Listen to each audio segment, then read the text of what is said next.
এক ধনী মহিলা বড় শখ করে একটি অজগর সাপ পুষতেন। তিনি সাপটিকে নিজের সন্তানের মতো ভালোবাসতেন, প্রতিদিন খাওয়াতেন আর রাতে নিজের সাথে ঘুম পাড়াতেন।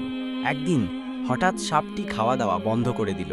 মহিলা পড়লেন চিন্তায়, অনেক চেষ্টা করেও কিছু খাওয়াতে পারলেন না। সাপ সারাদিন চুপচাপ শুয়ে থাকত, তবে রাতে ঠিকই মহিলার গা ঘেঁষে ঘুমাতো। কয়েকদিন পর মহিলা সাপটিকে পশু ডাক্তারের কাছে নিয়ে গেলেন।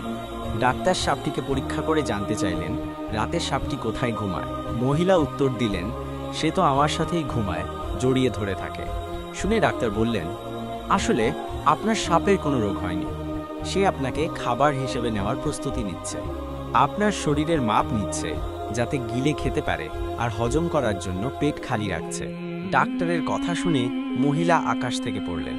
তিনি বিশ্বাসই করতে পারছিলেন না, এত ভালোবাসা দিয়ে যাকে বড় করেছেন সেই সাপ তারই শত্রু হয়ে উঠবে।